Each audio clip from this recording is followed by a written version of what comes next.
नमस्कार मित्रांनो, मी प्रतीक आणि तुम्ही पाहताय होमिओपॅथी विथ प्रतीक।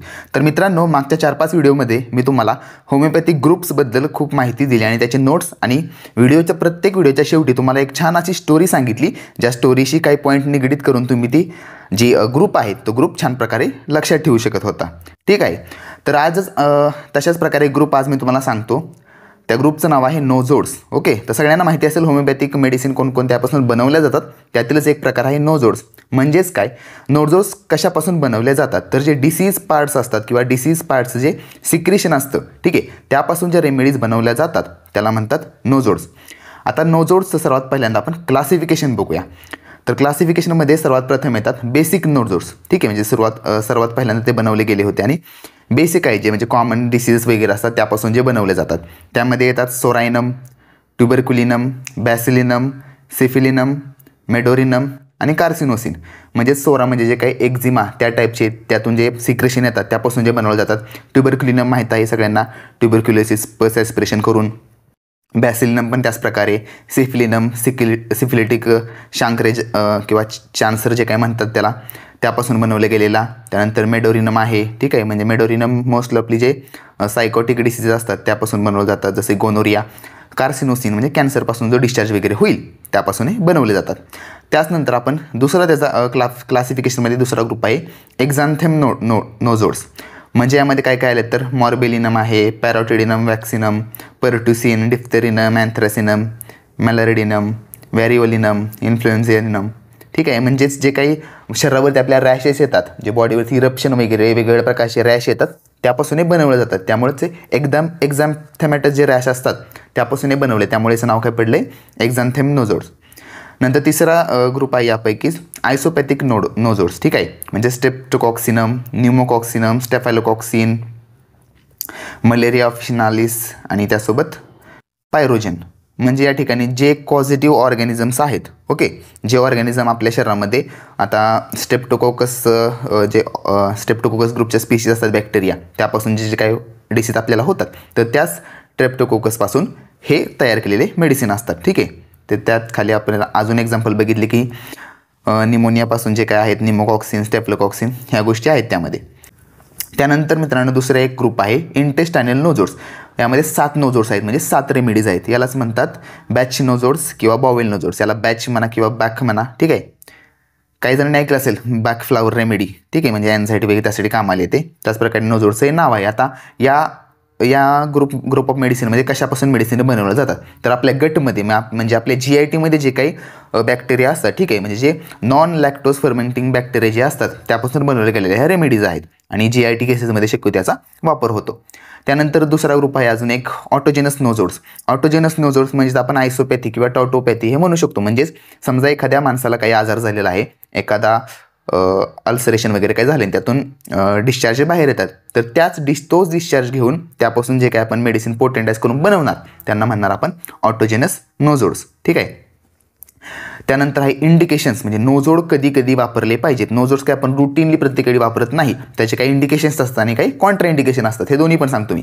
इंडिकेशन्समध्ये सगळ्यात पहिल्यांदा आहे ॲज अ कॉन्स्टिट्युशनल रेमेडी। ठीक आहे, म्हणजे ज्यावेळेस mental generals, physical generals, particulars आणि जे काही कॅरेक्टरिस्टिक सिम्पटम असतात रेमेडीचे ते जर डायरेक्ट पहिल्यापासूनच एखाद्या पर्टिक्युलर नोझोड रेमेडीशी जर मॅच होत असतील तर आपण त्या ठिकाणी ते प्रिस्क्राईब करू शकतो। ठीक आहे, म्हणजे कॉन्स्टिट्युशनली, नॉट ॲक्यूट केसेसमध्ये नाही।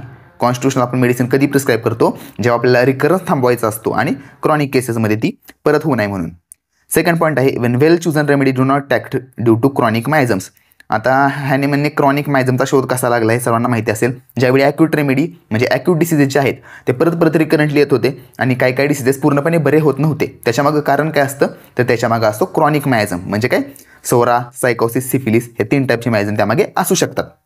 मग त्याच कंडिशनमध्ये आपण एखादी ॲक्यूट रेमेडी सिलेक्ट केली, एकदम परफेक्ट आहे, पण ती काही काम करणार नाही, कारण त्याचा मेन ॲक्च्युअल कॉज कुठे आहे, क्रॉनिक मायझममध्ये। मग त्यासाठीच आपल्याला हे त्याचं सेकंड म्हणजे इंडिकेशन आहे। थर्ड इंडिकेशन आहे when there is a lack of symptoms in one sided diseases where predominant miasm suppressed all the symptoms. ठीक आहे, म्हणजे वन साइडेड डिसीजमध्ये सिम्पटम खूप कमी पेशंटला जाणवतात। ठीक आहे, म्हणजे ते काही क्रॉनिक डिसीज असतात आणि सिम्पटम बाकी कशामुळे तर एक क्रॉनिक मायझम बाकीच्या सिम्पटमला सप्रेस करून टाकतो। मग तशा कंडिशनमध्ये पण आपण नोझोड प्रिस्क्राईब करू शकतो। नंतर आहे never well never been well since syndrome, NWSS म्हणजे never recover from particular disease condition. आता खूप सारे रेमेडीज आहेत तुम्हाला माहिती असेल, जसं की menopausal never been well since menopause कोण आहे, लॅकेसिस आहे. Never been well since puberty pulsatilla आहे. Never been well since burns कोणत्याही causticum. Never been well since last confinement from home कोण आहे तर लायकोपोडियम. म्हणजे असे जे एखाद्या पेशंटच्या आयुष्यामध्ये एखादी गोष्ट घडते आणि ती घडल्यापासून पेशंटला जे आजार चालू होतात, जे काही सिम्पटम डेव्हलप व्हायला चालू होतात, ते शेवटपर्यंत पेशंटला त्यापासून बरं वाटत नाही. म्हणजे असे काही कंडिशन असतात त्यामध्ये. 5th पॉईंट काय आहे तर when partial pictures of the constitutional remedy manifest but no one remedy completely fit the case. This pattern is characteristic of the miasm and nosode group. Okay, म्हणजे काय होतं, एखादी पेशंट एका सिम्पटम आपल्याला show करते, 5-6 सिम्पटम आहेत, ठीक आहे, आणि ते काय आहे ते फक्त प्रत्येकाने आपण 2-4 रेमेडी त्यांना आपण फक्त डायग्नोससाठी आपण काढल्या 2-4 रेमेडी ह्या असू शकतात, पण कुठलीच त्यामध्ये परफेक्ट रेमेडी त्या ठिकाणी होत नाही. मग अशा ठिकाणी जर एखादी नोझोड त्यामध्ये असेल तर आपण ती नोझोड त्या ठिकाणी कॉन्स्टिट्युशनल बेसिसवर आपण प्रिस्क्राईब करू शकतो, ठीक आहे. अँड 6वा इंडिकेशन आहे ॲज अ मायझमॅटिक इंटरकरंट, ठीक आहे. म्हणजे इंटरकरंट म्हणजे आपण एखादी आधी कोणती तरी आपण रेमेडी दिली आहे आणि त्याचीच ॲक्शन आपण अजून वाढवण्यासाठी, एखादा त्याच्यामागं क्रॉनिक मायझम आहे आपल्याला माहिती आहे, आपण डायग्नोज केलेला आहे, आणि त्याचीच ॲक्शन वाढवण्यासाठी डिसीज लवकर बरा व्हावा म्हणून आपण मध्ये एखादा डोस नोझोडचा देतो जो की त्या केसला सुटेबल असेल. जी सिमिलियम त्या ठिकाणी जो नोझोड असेल तो आपण त्या केसच्या मध्ये रेमेडी जी दुसरी चालू आहे त्याच्यामध्ये एखादा डोस आपण डिफरंट इंटरव्हल्सवर, लॉंग इंटरव्हल्सवर आपण देत जातो. त्यानंतर 7वा आहे ॲज अ होमिओपॅथिक प्रोफायलॅक्सिस. म्हणजेच समजा इपिडेमिक कंडिशन वगैरे आले त्या ठिकाणी प्रोफायलॅक्सिस डिसीज होऊ नये म्हणून त्यासाठी पण यूज करू शकतो. And as an ऑटोनोझोड. ऑटोनोझोड काय आहे ते तुम्हाला सांगितलं, जे काही डिसीज पार्ट आहे त्याच पेशंटचा त्यापासूनच डिस्चार्जेस घेऊन त्यातच आपण मेडिसिन बनवून त्याला द्यायची आहे. त्यानंतर कॉन्ट्राइंडिकेशन्स आहेत, तर हे कॉन्ट्राइंडिकेशन 3 कॉन्ट्राइंडिकेशन या ठिकाणी दिले आहेत. हे तिन्ही पण एकाच गोष्टीकडे पॉईंट आउट करतात, ते आहेत ॲक्यूट डिसीजेस. ॲक्यूट डिसीजमध्ये नोझोड शक्यतो दिले नाहीत पाहिजे. आणि त्यामध्ये पण पहिला पॉईंट आहे active phase of an acute disease, म्हणजे त्या ठिकाणी डिसीज प्रोग्रेस होतोय, ठीक आहे. ॲक्यूट डिसीज एक तर शॉर्ट टाईमसाठी असतो आणि त्यामुळे डिसीज प्रोग्रेस म्हणजे ॲक्टिव्ह स्टेजमध्ये असतो मोस्ट ऑफ द टाईम, त्यामुळे त्या कंडिशनमध्ये नाही दिलं पाहिजे. सेकंड आहे active phase of recurrent attack. आता रिकरंट अटॅक म्हणजे काही जसं की ते पिरियडिसिटी असते त्याची, रिकरंट म्हणजे महिन्याभरानं होतोय, 7 दिवसानं होतोय, 15 दिवसानं होतोय, अशा ठिकाणी पण ते रिकरंट अटॅक जो असतो तो ॲक्यूट अटॅक असतो, त्यामध्ये पण नाही दिलं पाहिजे. नेवर ड्युरिंग इन्फेक्शियस स्टेज, ठीक आहे. क्रॉनिक डिसीजमध्ये आपण काय देतो, कारण इन्फेक्शन आधी झालेलं असतं आणि तीच पुढं पॅथॉलॉजी प्रोग्रेस होत ती क्रॉनिक झालेली असते, पण इन्फेक्शन जी स्टेज असते ती थोड्या काळासाठी असते, ओके. मग त्या कंडिशनमध्ये पण नोझोड प्रिस्क्राईब नाही करता येत.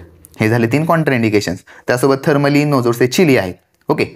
आता कॅरेक्टरिस्टिक फिजिकल्स बघूया आपण. तर 8 फिजिकल दिले त्या ठिकाणी. Wherever there is family history of disease, ठीक आहे. म्हणजे एखाद्या पेशंटमध्ये तो डिसीज आहे आणि तो त्याच्या फॅमिली हिस्ट्रीमध्ये पण आपल्याला आढळून आला, प्रॉमिनंट आहे. सेकंड आहे indicated in chronic diseases where best selected remedy fails, ठीक आहे. क्रॉनिक डिसीजेसमध्ये बाकीचे जे काय आपण रेमेडी अदर दॅन नोझोड्स आपण देतोय, एकदम सिमिलियम आहे पण ती काही परफेक्टली काम करत नाही, मग त्या ठिकाणी आपण देणार. थर्ड आहे टेंडेन्सी टुवर्ड मॅलिग्नन्सी.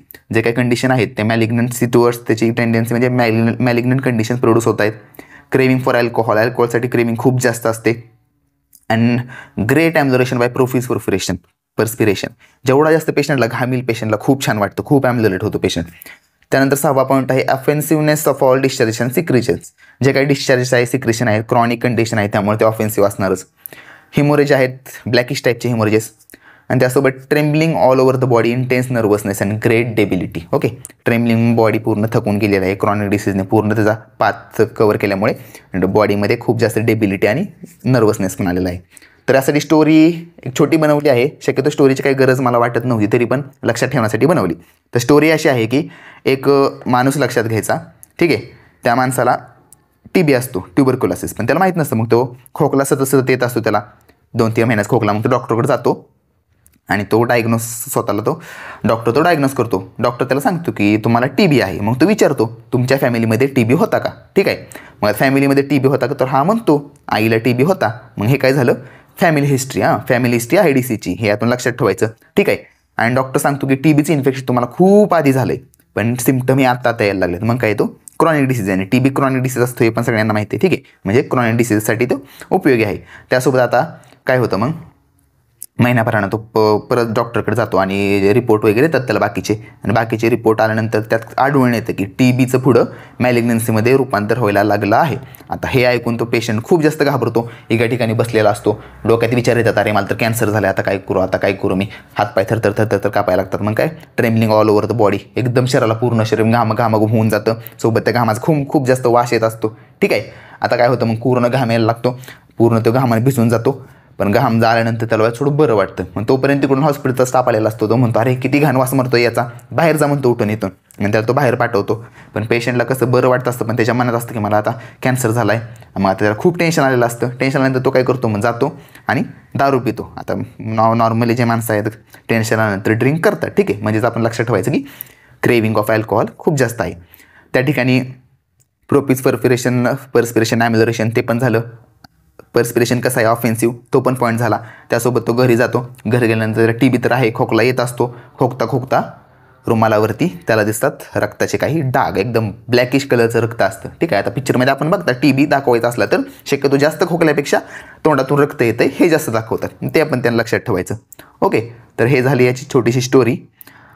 आवडली असेल तर नक्की कमेंटमध्ये कळवा, आणि कमेंटमध्ये हे पण कळवा की तुम्हाला जो मर्क्युरियस ग्रुप राहिला आहे, 3rd इयरचा एकच ग्रुप राहिला आहे मर्क्युरियस, त्याची स्टोरी पाहिजे आहे का, त्याचा व्हिडिओ पाहिजे असेल तर नक्की कळवा. जर पाहिजे नसेल तर मी नाही बनवणार, कारण एवढा काही खास व्हिडिओ बनणार पण नाही तो, आणि जास्त एवढे अवघड सिम्पटम नाही आहेत, कारण मर्क्युरियस ग्रुप पूर्णच्या पूर्ण सिफिलिटिक सिम्पटमवर बेस आहे.